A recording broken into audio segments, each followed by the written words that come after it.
I used to blame my partners and think it was their fault that I wasn't having orgasms, but actually I realized that I was responsible for my own orgasm, and I had to really spend some time learning my body, masturbating, getting rid of all the shame, the stress, the trauma, learning to breathe, use toys, communicate. All the things that I talk about are the things that she's going to have to do. Is she willing to work on it with you?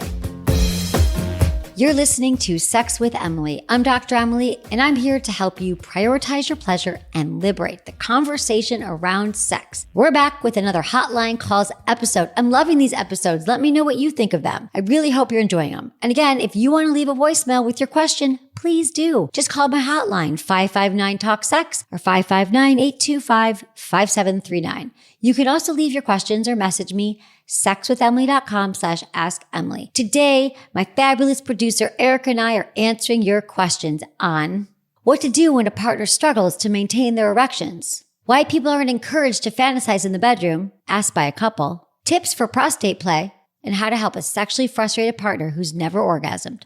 Please rate and review Sex with Emily wherever you listen to the show, my new articles, best sex positions to use with a sex toy, and how to have honeymoon sex forever are up on sexwithemily.com. All right, everyone, enjoy this episode.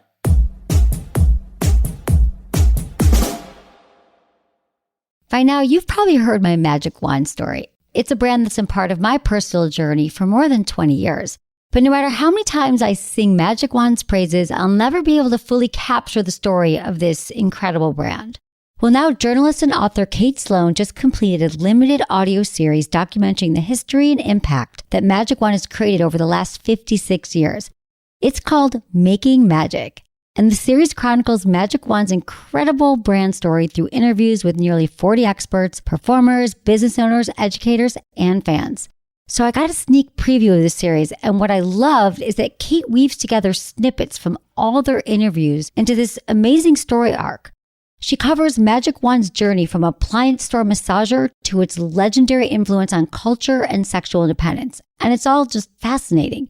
The first episodes of Making Magic are available now at makingmagicseries.com or on all popular podcast platforms. Just search for Making Magic or visit makingmagicseries.com today.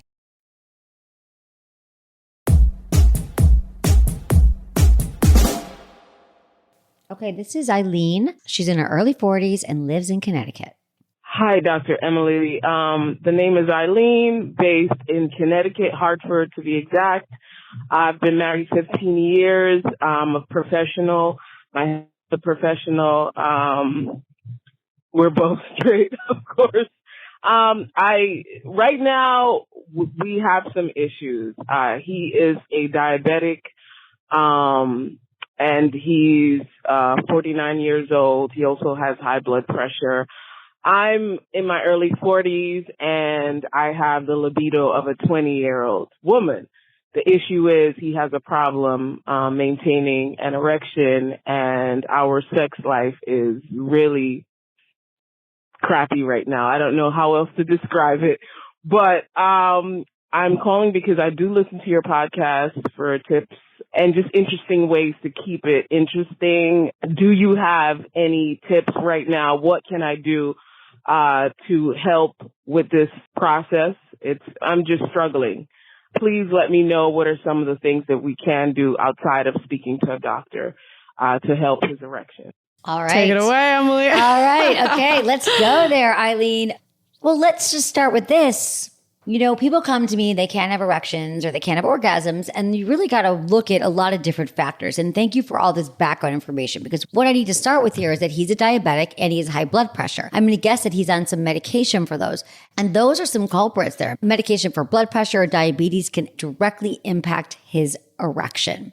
I don't know if this was happening in the past or it's a new development in your sex life, but unfortunately, he is going to have to talk to his doctor about it, because there are ways they can play around with medication. He could maybe take a little bit less of one. They could add another, maybe on the weekends when you know you're going to have sex, maybe just half of it, or take it earlier in the day. There's different things you can do to work around the medication. That's one thing. The other thing is, how healthy is he? What kind of foods does he eat? Does he move his body? There's a lot of different factors, and his age. Also, men's testosterone tends to drop after the age of 40. So could be testosterone. And so I know you don't want me to send you to a doctor, and you're asking to spice things up. So what I might say to you is, okay, listen, Eileen, without going to a doctor, you've just heard all the reasons why I think he does need to talk to a doctor. But first, I want to know, what does give you pleasure? What do you need right now to be turned on? And would that also turn him on? Like, if you look at your relationship and you've been together for 15 years, you have some history to go back on and look at your relationship. When has it worked in the past? What was the hottest moments for you? When were you really turned on with him? I'm hoping that this is just like a new onset of something that we can work with. What I'm hoping is there's some really memorable times that you could go back to and think about it. Were you on vacation? Were you using certain toys? And speaking of toys, if he is having a hard time getting erection, but he's still turned on, I would recommend getting a penis ring, or a cock ring as it's called in the business. You know, Lalo has one that I love called the Tor 3, Tor. It's really cool because it's body safe silicone. It's got some powerful settings. He wears it around his penis. It also rubs up against your clitoris. And so that might help him maintain erections, and it might help you have more pleasure. I hope, Eileen, that your husband is going down on you and giving you pleasure in all the other ways, since your libido is still rocking in your early 40s. I was thinking a dildo. If you're missing that penetration, that fullness, and maybe try a dildo, which is a vibrator that doesn't vibrate. We've just launched our Shop with Emily store, which I'm really excited about. And if you want to check out the Lalo Tor 3 or any of their products, the cool thing is if you use code Sex with Emily at lelo.com, you get 25% off site-wide. And we'll link it in the show notes.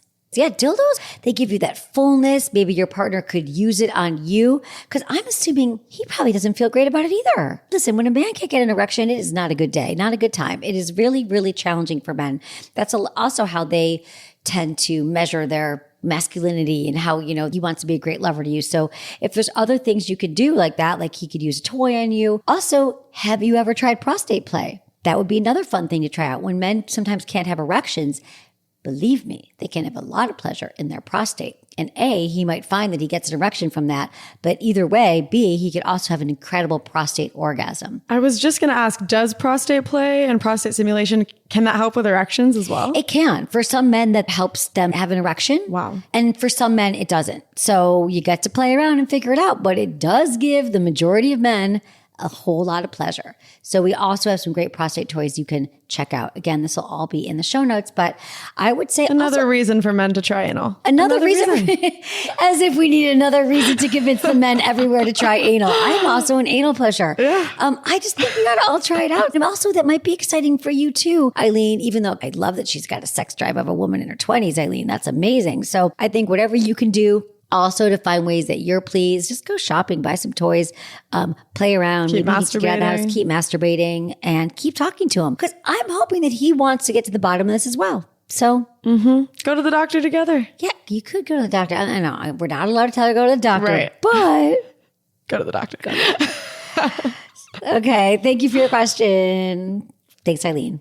Wait, why aren't we allowed to say go to the doctor? Oh, she told us not to. She said to us, what can I do outside of going to the doctor? So I'm honoring her request. But at the end of the day, he should go to the doctor. We gave her options. We gave you options, but also go to the doctor. Get those meds checked. I'm listening, and I'm also asserting my point. Okay. This is a couple. Oh, I love it. We got a couple. It's Sam and Andy, 28 and 30 in San Diego. Hi, Emily. My name is Sam, and I'm here with my partner, Andy. We are 28 and 30, and we're based in San Diego, California. And we wanted to share with you how amazing our communication is. We have an extremely strong relationship. We've been dating for about 5 months. And I'm going to let Andy talk a little bit about how we use imagination in the bedroom, because we feel that we are able to do that because our communication is so strong. So take it away, Andy. Hey, Emily. So imagination, it's the first time for both of us where we're imagining together versus in our own heads separately. And it's been really liberating and kind of wild. It's really playful. It feels like we've been kids again, and we've imagined ourselves in all kinds of scenarios. Orgies with circus performers, animals in bed, sexy situations in planes, and the list keeps going on. It kind of feels like we'll always have this creative source to go back to, and we wanted to ask, How do you think imagination plays a role in hot, intimate sex? And why do you think it's so hard or kind of discouraged in society for people to imagine together? Why do you think it's so hot to be creating together? Thanks for taking our question. Thanks, Emily. We look forward to hearing from you. Thanks, Sam and Andy. I love this. Sam and them. Andy, just so you know, we don't favor anybody, but I do love when a couple calls in. Come on, couples. We want to hear from you. We want to hear from you. This is fantastic. So basically, they're just saying, we found something that works for us. And why doesn't it work for others? First off, I think it does work for many couples. I haven't heard from many couples that really have explained it. So I love that they went into great detail here. Because for many couples, if they feel safe with a partner, and it sounds like you do, you have excellent communication. And when I talk about excellent communication, and when they're talking about excellent communication, they mean couples who are vulnerable with each other and are safe sharing their fantasies. And it sounds like they are literally co-creating a really erotic life together. Often you'll hear me recommend to couples before you have a threesome, role play the threesome in your head. Talk about it, like how hot and sexy it was for us to be with this partner, to be with this person. But I love that you guys are doing it really about everything. And the other thing is couples who do have some of these sexy experiences, who actually act them out. This is like who have threesomes or do extra sexy things. They often find that that's fodder for their relationships for weeks or months to come. They're like, remember that time when they actually experienced something? But you guys are just talking about the actual imagination. And your question is, why don't more people do it? And I think that we have a lot of shame. We're not comfortable talking about sex with our partner. We're afraid our partner is going to yuck our yum. Mm-hmm. If I said to my partner, I want to have an orgy with circus performers, and they're like, that's weird. I want to break up with you. That's what we all imagine is going to happen. We're not going to go there. But I think this is really going to open it up for a lot of people listening right now. I know. I want to dive into this. I think that's such an interesting question. Why aren't people encouraged to have these fantasy scenarios of like imagining other people in bed? Or why do you think people are sensitive to it even within a relationship? A few things. It still comes from number one, the shame that something that I want is going to be judged. I'm a freak for wanting this. My partner's not going to want it. I think that's one reason. So we're just like so afraid that our partner won't really get our fantasy. And we don't have a lot of experience to talking about fantasies. So that's also it. And the other thing is some people don't have a lot of fantasies. Some people just sort of think about what's happening in the moment or are just sort of haven't had a lot of time exploring fantasies together. So maybe they just feel like they don't have a lot to contribute there. And again, why don't we? It's because we don't have a lot of examples of it. People aren't talking about this stuff. But I do think that it takes some work. It's a skill set. Yeah. Actually learning to co-create and share fantasies is something that you have to practice. So maybe you watch porn together or you listen to some audio erotica and you try to find scenarios that do turn you on. And that could be a way to share it with a partner. But I just think, again, no one's really encouraging it. We don't see healthy examples of it. Right. Because I feel like there's so many cases of hot sex being valued as this like sacred, pure thing with nothing else involved. If you bring in a toy, it's not real sex. If you bring in lube, it's not real sex. It's like anything beyond what's actually there in the bedroom either somehow like taints it in a way, or maybe one partner feels inadequate of like, you need to imagine like 3 other people in bed with us in order to get turned on, versus they're saying, oh no, we have such great communication that we're able to like go off and have all these adventures and have so much endless fun together in the bedroom. Yeah. All great points. I think, the other thing is exactly what you're saying is that it's jealousy. People are worried that if I talk about wanting to be with anything else other than my partner, it sort of violates the societal norm that exactly that we're supposed to only have sex with one person. And if we have to do anything else, bring in a lube, bring in a toy, even talk about sex, it taints this otherwise, what should be this miraculous, wonderful sex every single time. And this is just another sex tool to put in your toolkit that I actually think is really hot and can help so many couples. Play this for your partner right now. Maybe your partner needs to hear this and they'll be inspired. They'll be like, oh, really? Are you down with sharing fantasies? Let's go. But I think we also have the maturity to realize that just because our partner is sharing a fantasy, it doesn't mean that they necessarily want to try it. So there are certain people who will do this experiment with their partner. And then they might, if they haven't really done the work on themselves, they might walk away thinking, my partner wants a threesome now and wants to go to the circus. Right. Like they're literally not going to be able to separate it. And right. so, like I'm not good enough. My partner's bored with just me. It's like, no, just spice it up a little. Just spice it up. It doesn't necessarily mean, especially if you guys are doing it together. We need fantasy. We need to add things to our sex life. A rich fantasy life is part of being sexually healthy overall. I highly encourage it. This should be a inspiration to many. Thanks, Sam and Andy. Great inspo. Appreciate you guys. We're going to take a quick break for our wonderful sponsors, but first I want to take a moment to highlight Lalo even further. So I just told you all about their Tor 3 cock ring. I forgot to tell you that this vibrating couples ring can actually be connected to your phone. How cool is that? You or a partner can take turns controlling the vibrations. I mean, after all, vibrating penis rings feel great for both vulva and penis owners. Or if you're having FaceTime sex with someone long distance, you can even have a partner control you no matter how far apart you are. I just love Lalo so much. They make beautiful, luxurious sex toys that feel great on all bodies. And I want you all to be able to try them too. So you can get 25% off all Lalo products when you use the code SEXWithEmily at checkout. Just go to Lalo.com. That's LELO.com. Use code SEXWithEmily for 25% off, or just click the link in our show notes. All right, everyone, we'll be right back.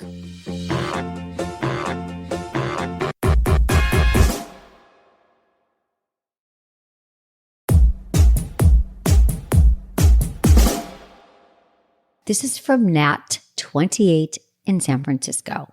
Hi, Emily.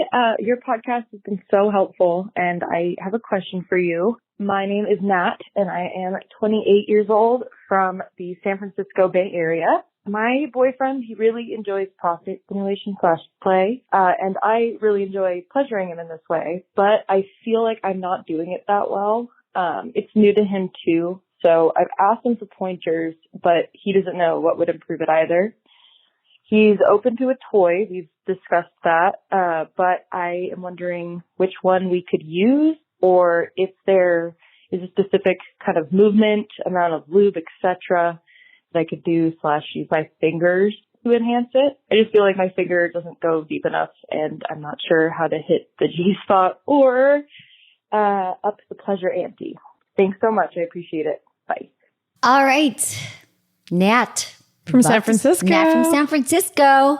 So I love that you're both open to it and that you're trying. And since it's new for both of you, I just want to affirm what you're saying here, that it is a little bit tricky to find.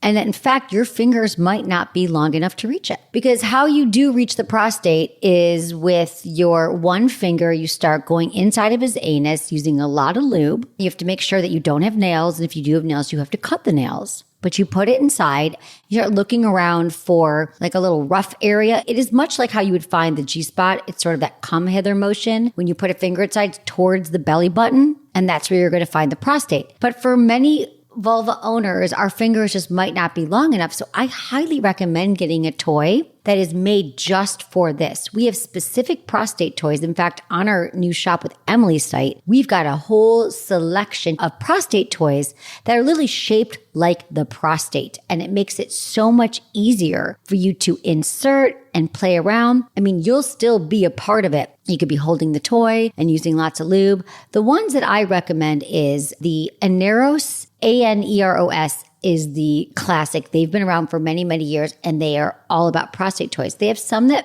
vibrate and some that don't.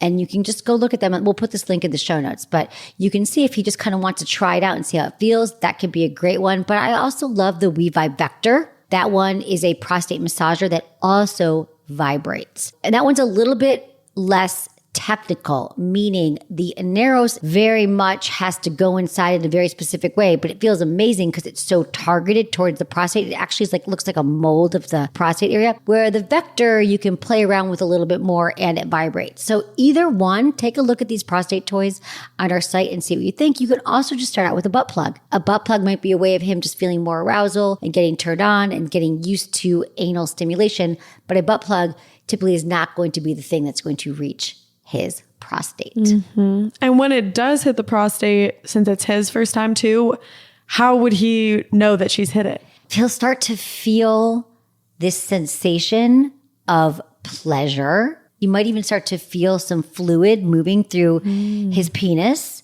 He might feel a sudden urge to pee. That could be one thing. Let me just read you some things that people have said. One guy said he didn't expect it. It was a new sensation. It was feeling like someone lighting a fire in my feet and feeling it slowly spread all the way up my body, slowly moving through my torso and making me shiver. I was in shock. Alan said, my first prostate-induced orgasm felt like an out-of-body explosion. My head was dizzy for like a minute afterward, and I had this absolutely incredible rush of pleasure. Needless to say, I was hooked and wanted to keep going. Men report that just feels like a different kind of orgasm. It's really intense, but I think you're right. If you're saying you're not hitting it, you're probably not. You might be getting close to it, but I've found that toys are a much easier way to find it. And if you guys are really communicating well together, it sounds like you're learning together, just go slow, use a lot of lube. He'll be able to tell you when you're doing it right. For some, he might want you to just keep applying pressure to it. Some like their finger or the toy to move in and out. Some like to kind of twist the toy around and feel, so it's like, just like everything. We all like different kinds of sensations. So different kinds of pressures, different movements. But as far as finding it, I think once you find it, he's going to be able to let you know what he needs next and what feels good to him. Sounds so fun. It is really fun. I love a couple that's exploring the prostate. I think it's time. What are we waiting for? Let's go. Thanks, Nat. Let's do it. Thanks, Nat. This is from Kyle, 34. I am a 34-year-old male who is dating a 39-year-old female. I am in a pickle. She has never orgasmed her entire life, so she claims, and we've been dating now a year and a half. She's only had one other long-term relationship in her past, claims to have never orgasmed, but I feel like it affects her mentality completely. She's uptight, she's stressed, she's worried, she's irritable, she's fiery, and on top of that, she's very flirtatious, and rightfully so. She's a beautiful woman, but there's this certain degree of pent-upness and something that I can't quite put my thumb on. I feel like you got the wisdom because we've also hit a point in the relationship where she seems so sexually frustrated, yet is consciously choosing to be in a relationship with me. And I'm kind of thinking like, maybe we should open it up. I don't know.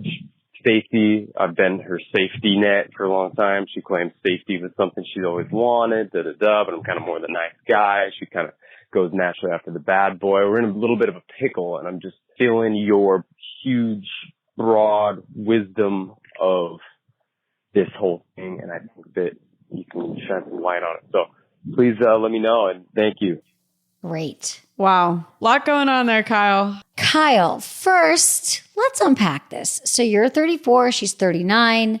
You're really attracted to each other, but she's never had an orgasm. And I would say that she's told you that she probably is a little pent up and frustrated. I'm not saying that her mood is related to her not having an orgasm. I don't know if that's the case, but then you said, well, maybe we should just see other people and open it up because she is so pent up. But I think this could be a great time talking about the third pillar of sexual intelligence is collaboration. And collaboration is where you collaborate together on your sex lives and you communicate and you talk about her not having an orgasm. I want to know more about it. Like, has she tried and it didn't happen? Has she spent some time with solo sex, figuring out her own body, what feels good? Has she allowed you to try? Have you gone down on her? Have you used your fingers? Have you tried with toys? Is she open to that?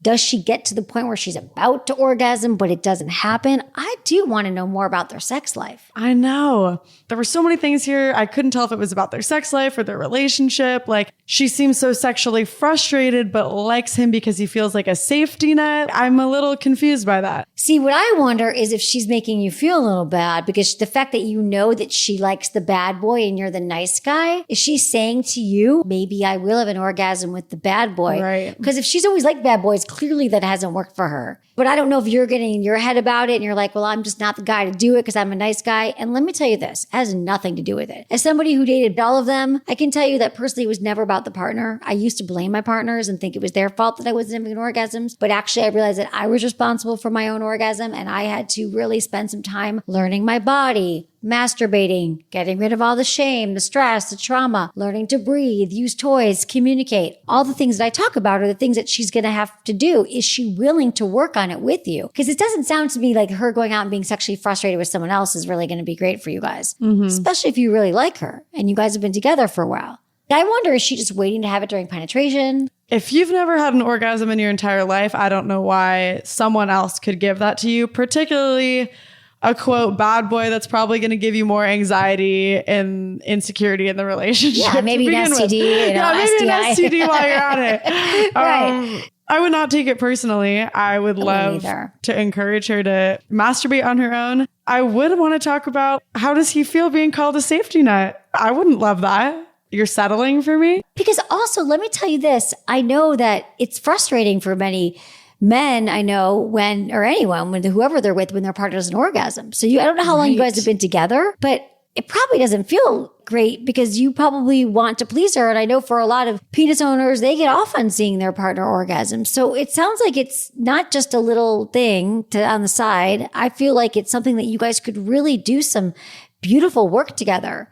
You could try some tantric breathing. You could go see a sex coach together. You could obviously listen to the podcast together. You could buy my book, Smart Sex, and you could go through some of the worksheets together. You could go through some of the chapters. I think that there's some work to do, especially if she's 39 years old. Mm-hmm. I think it's time for her to decide what she wants to do to take her orgasm into her own hands and how you can help facilitate that. And please let go of any resentment. I maybe heard some of that of just like the so she claims. Like if she tells you she's never orgasmed, believe her, encourage her. Don't add any pressure for her to orgasm for the first time with you, because that's only going to make it more difficult for her to orgasm at all. Great point. And also I want to remind you that if we're just talking about penetration, only 20% of women are going to orgasm from penetrative sex. So I'm not sure what your oral sex game's been like, or a fingering game. That might be the way to get her there as well. Collaboration, baby. Collaboration. Let us know how it goes, Kyle. I'm dying to know.